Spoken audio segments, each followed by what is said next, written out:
kembali di waktu bagian bola. Hari ini kita akan membicarakan mau dibawa kemana sih timnas Indonesia ini selepas kepergian Patrick Kluivert and the gang, brother. Nah itu dia.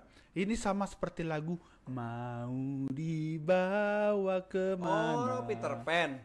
Bukan bang, The Titans. Oh, The Titans. Iya. Iya, tahu gua. Titans di dinding. Dia. Oke ya, timnas. Timnas. Jadi ada info apa ini yang lu dapat dari timnas Indonesia nih so far nih, Jer? So far nih ya bro. Jadi So asik kan. Patrick Kluivert and the gang out. Nah, dan sekarang lagi ada isu mengenai siapakah suksesor dari Mr. Kluivert and the gang ini. Iya. Banyak info berseliweran, mereka berharap STY Sintayong back to Indonesia. Tapi juga banyak info-info lain tentang pelatih-pelatih lain, sampai pelatih gede Louis van Gaal Oh iya. untuk melatih timnas Indonesia. Dan juga ada pelatih dari mantan pelatih Irak, Yesus Karhas. Yesus Karkas apa Yesus Karas sih namanya? Karas ya, Karas. Yesus Karas kayaknya. Dan juga mantan pelatih Uzbekistan, Iya, siapa namanya? Timur Karadze ya. Timur Kalabze, iya. Bukan Kaladze yang Milan ya. Iya, itu bukan orang Uzbek juga kan? Iya, itu dia kakak Kaladze. dia ini Timur ini sukses juga sama si Uzbek ketika juara Piala Asia yang ngadepin Indonesia di semifinal. Nah, dan juga dia juga membawa jauh lah pada saat Olimpiade Paris timnas Uzbekistan dan juga membantu lolos. Iya, gue juga inget waktu kita lawan Uzbekistan tuh yang di Piala Asia tuh, itu bener-bener nggak dikasih ruang, bro. Iya. Ingat tuh nggak? Gue ngelihat di turnamen itu si pelatih Uzbek ini emang udah paham nih ngelawan Indonesia bagaimana. Yang kedua, secara fisik juga langsung ketara sih beda bang. Iya. Itu high pressing. Benar-benar timnas kita nggak bisa mengembangkan permainan sejauh itu sih. Iya. Dan dia akhirnya digantikan oleh Fabio Cannavaro ya. Iya. Itu gue juga bingung tuh kenapa dia Uzbekistan ini menunjuk seorang Fabio Cannavaro. Yang gue baca itu karena si Timurnya ini sakit, makanya digantikan sama Fabio Cannavaro. Ini koreksi gue kalau salah ya. Iya. Gitu, makanya gue nggak tahu apakah karena prestasi. Kayaknya kalau karena prestasi bukan deh. Iya. Itu Dan dia. juga ada kadang karena kita mungkin bukan netizennya Uzbekistan, jadi isunya ini banyak yang berkembang bang. Ada juga isu bahwa si si timnas Uzbekistannya ini pengen emang ngembangin timnasnya untuk jauh lebih berkembang dengan pelatih-pelatih yang mendunia. Padahal sebenarnya Fabio Cannavaro belum kita tahu lagi. Iya. Nah itu sama halnya dengan janji-janji ketika Patrick Kluivert datang ya. Ya, ini benar-benar datang mengubah pondasi sehingga timnas kita itu punya harapan lebih tinggi loh. Ketika saat itu bahwa sebenarnya kalau udah Patrick Kluivert dengan the total football gang ini bisa ngebawa timnas kita jadi juara. Nggak usah juara, lolos Piala Dunia. Iya. Yang ternyata tidak sesuai ekspektasi. Tapi ya udahlah, itu sudah berlalu. Kita akan melihat ke Ngebahas. depan nih. Jadi yang lagi santer nih akhir-akhir ini adalah katanya Louis van Gaal. Kalau yang gue baca-baca ya, itu Louis van Gaal. Gue nggak bilang akan melatih Indonesia, tapi kayaknya ya ini dia akan melatih Indonesia. Kita berandai-andai kalau Indonesia dilatih oleh Louis van Gaal, menurut lu gimana? Oke. Kalau menurut gue sendiri ya, dia akan membawa lagi kultur total football yang ada seperti Alex Paxtor dan Denny Lanzat caranya gitu. Yang kedua juga, gue sejauh ini ya mendapati informasi bahwa sebenarnya pelatih yang dibutuhkan Indonesia adalah pelatih yang mengenal kultur sepak bola Asia dan juga bisa memadu padankan pemain diaspora dan lokal. Iya sih. Nah, kalau misalnya kita tetap mempertahankan pelatih-pelatih Eropa untuk datang dengan caranya dia tanpa lagi mengenal kebiasaan atau cara bermain sepak bola Indonesia sebelumnya atau potensi sepak bola Indonesia sebelumnya, itu tuh jadi kayak angin segar yang hampa, Bang. Iya. Seakan-akan kita wah enak nih, tapi di perjalanannya secara hasil dia nggak perform lah menurut gua. Itu yang gue takutin kalau misalnya pelatih-pelatih dari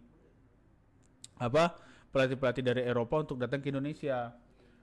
Sempat kita punya kepercayaan terhadap Luis Milla. Iya. Dengan tiki-takanya yang dia bawa. Dan menurut gua itu jauh lebih bekerja untuk timnas kita karena timnas si Spanyol sendiri kan nggak semua rata-rata pemainnya gede ya. Iya. Ada pemain-pemain yang tingginya rata-rata itu mengandalkan kecepatan dan ketepatan ya dalam melakukan passing. Makanya ketika nge-build up bagus. Iya. Nah, kalau misalnya untuk saat ini ngelihat Sintayong kemarin dengan pondasinya, menurut gua permainan seperti itu dan tipe pelatih yang bisa ngebaca seperti itu sangat dibutuhkan sih. Iya sih. Iya. Selain itu juga ini juga ramai masyarakat Indonesia ya, netizen lah ya. Iya. Gue nggak bilang semuanya. Itu pengen Sintayong untuk kembali nih. Apalagi kita tahu banyak sekali si JJ ini penerjemahnya kan udah sering di podcast mana-mana gitu. Iya. Jadi orang mengiranya wah ini kayaknya beneran balik deh ini Sintayong atau seperti apa. Nah, menurut lo kira-kira kalau Sintayong balik melatih timnas Indonesia oke apa kayaknya udah nggak tepat deh gitu. Gue rasa udah nggak tepat. Gue kenapa dengan sini yakin mengatakan Sintayong udah nggak tepat? Emang pondasi yang dia bangun udah bagus. Malah menurut gue Sintayong itu kalau balik ke Indonesia cocok jadi dirtek bang. Oh, direktur teknik. Direktur teknik. Jangan lagi sebagai pelatih. Karena kalau dia sebagai pelatih ngurus lagi kayak gitu, dia punya tim ini akan akan ngerombak lagi bang dengan sistem cara permainannya, pemain-pemain yang dia gunakan. Apalagi gue tahu Sintayong semenjak ke Piala Asia ya 2023 gitu, dia terus mengganti pemainnya kan untuk mendapatkan posisi terbaik. Nah di sini juga gue ngerasa Sintayong yang sudah membangun pondasi yang baik, jangan gue ngerasa lu dengan prestasi lu yang sebagus itu, Mr. Sintayong, jangan sampai hancur dengan kedatangan kedua. Karena biasanya kedatangan kedua tuh nggak bisa sebaik yang pertama bang. Iya, apalagi dia juga baru aja dipecat oleh Ulsan HD ya. Iya. Ya ada kisruh dengan senior dan manajemen dan lain-lain lah. Nah itu juga akan menjadi pengaruh ya, karena mungkin di Indonesia selama ini diberi kebebasan, dia pindah ke klub yang ternyata ada aturan, itu juga menjadi perdebatan. Makanya di sini gue kalau misalnya ditanya, lu mau nggak Sintayong balik? Gue sih enggak, biarkan dia menjadi living legendnya timnas kita aja sebagai pelatih. Gue pengennya berharap malah pelatihnya Uzbekistan bang. Karena Fabio Cannavaro. Oh, bukan sih, yang timur itu. Gara-gara kalau misalnya dia yang ngelatih Indonesia, satu dia kan juga pernah ngelatih timnas U23-nya, dia tahu cara nge-build up pemainnya. Jadi ini timnas persiapannya kita di U17 nih, yang akan potensi naik dan juga akan ikut Piala Dunia, itu bisa jadi lebih berkembang dengan dia yang suka dengan tipe pemain muda. Iya. Dan juga mungkin siapapun pelatihnya lah, itu nggak usah dipertanyakan lagi komunikasi menurut gue. Karena pemain kita ini kan udah profesional semua ya. Iya. Apalagi banyak yang main di liga luar juga. Mereka juga bisa bekerja sama dengan pelatih-pelatih dari negara manapun gitu. Asal formasinya jelas juga, nggak perlu dengan bahasa yang kayak gimana. Gue yakin kayak Jesus itu mungkin nggak dia dari Belanda kan pelatihnya, mungkin banyak Belanda. Sekarang mungkin pelatihnya orang Itali. Itu kan perbedaan bahasa ada. Nah sebenarnya bang, bahasa ini nih sebenarnya alasan yang klise sih ya. Iya. Menurut gua untuk karena bahasa kita satu, bahasa Indonesia. Yo. Oke. Nah, silakan. Jadi Tiba-tiba kalau misalnya tiba-tiba bahasa ini sebagai alasan untuk menjadi komunikasi jelek apa segala macam, lu nyari alasan yang bagus lah Bray. Gua bilang gitu. Karena juga Itza saja komunikasi ke reporter Indonesia atau orang Indonesia, dia pengennya bahasa Inggris biar lebih gampang diterima dibanding pakai bahasa Belandanya dia gitu loh. Dan tadi lo menyinggung soal dirtek kan. Jadi seingat gue tuh ada 3 orang yang memang masih di stay. Itu mereka direktur masing-masing, cuma gue lupa posisi mereka tuh apa. Ada si Jordi Cruyff tuh masih. Abis itu Mata Lahata. Oh iya, itu kepala talent scouting tuh si itu Mata masih Mata. Sama satu lagi tuh lupa gue namanya. Iya, yang lainnya tuh udah out semua. Iya, itu kan tetap sebagai dirtek kan. Iya. Maksud gue itu akan, kalau misalnya si Timur ini datang, ya ya akan menjadi lebih problemnya bahwa filosofinya total football akan tetap ada dengan Sidirteknya tetap dari Belanda ya kan. Ya kalaupun misalnya tetap dari Belanda, dia harus syarat utamanya dia harus tahu potensi yang ada di timnas kita. Jangan dia memaksakan dengan cara permainan yang ada di pikiran dia tanpa tahu mengetahui potensinya. Betul. Yang sering terjadi, yang terakhir ini dia memaksakan apa yang di pikiran dia dengan bisa kok. Ya emang bisa, tapi kalau lawannya seimbang, ya kalau lawannya kayak David and Goliath gitu terus lu paksakan mainnya sama ya ketelan lah, tenggelam gitu. Makanya pelatih yang baru, yang siapapun itu, siapapun yang datang memang harus punya program kerjanya juga jelas gitu. Jangan cuma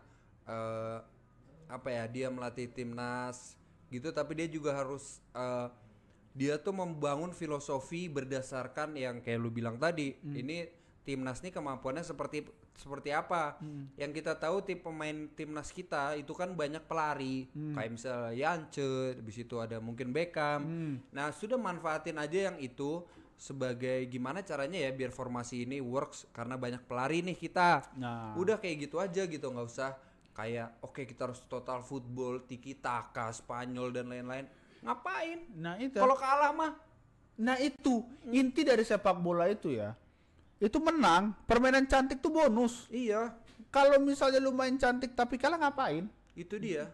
Nah, gue juga berharap di pelatih baru ini sama kayak Sintayong, yaitu dia mencari pelatih lokal yang potensial untuk menjadi asisten dia. Oh ya, kayak Nova ya. Kayak Nova. Sekarang. Nova turun ke U17, dia transfer ilmunya dan dia juga puji Tuhannya juga memberikan hasil. Nah, sampai akhirnya lolos Piala Dunia U17. Iya. Menurut gue itu prestasi yang cukup bagus dan itu juga bisa dilakukan untuk pelatih-pelatih kita selanjutnya. Mau mungkin juga ada info Giovanni Van Bronckhorst juga masuk dalam radar kan. Iya. Nah, ya, walaupun dia gimana sih sekarang? Apa di mana sekarang Van Bronckhorst ini? Ini kan asistennya Arne Slot.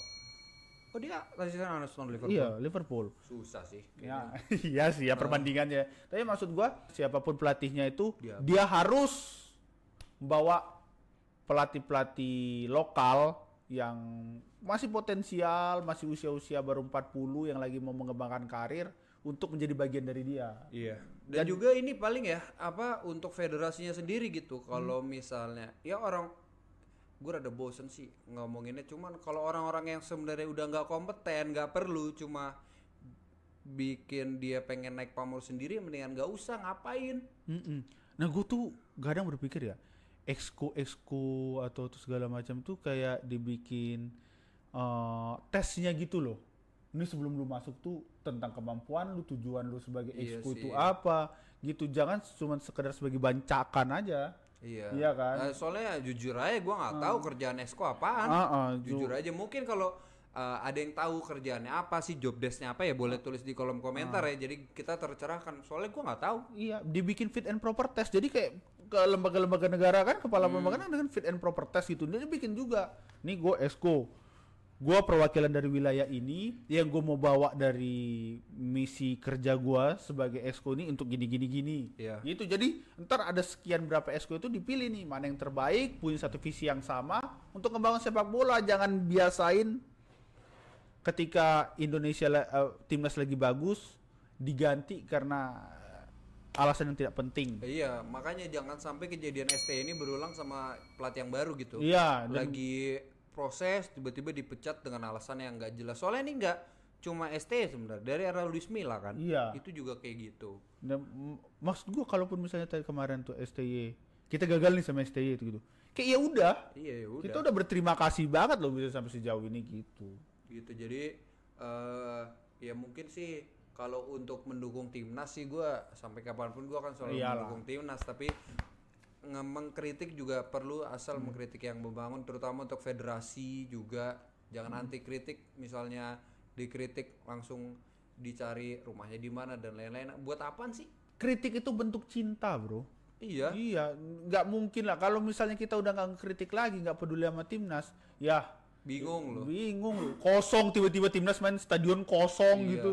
Orang ganti TV gitu, nonton jangan ganti TV ya, nonton channel lain. Ya, nonton channel lain. Kalau ganti TV mahal sih. ketawanya gitu? Ketawa karir, bro.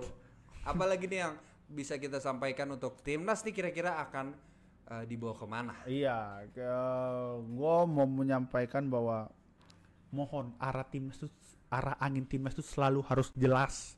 Ya. Jangan anginnya lagi bagus, lu ganti sama badai yang baru. Tolong itu. Yang kedua juga nih, gue berharap juga penonton-penontonnya WBB untuk dukung timnas selalu, apalagi nanti di bulan November timnas U17 kita main. Jadi teman-teman harus mendukung gitu. Walaupun kita sedang diberi rasa yang tidak enak, tapi tetap timnas selalu di hati. Iya, itu dia. Jadi hari ini pembahasan kita tentang timnas. Mungkin ada yang mau memberikan opini atau perbedaan pendapat di kolom komentar, silahkan gunakan bahasa yang baik. Sampai jumpa lagi di waktu bagian bola.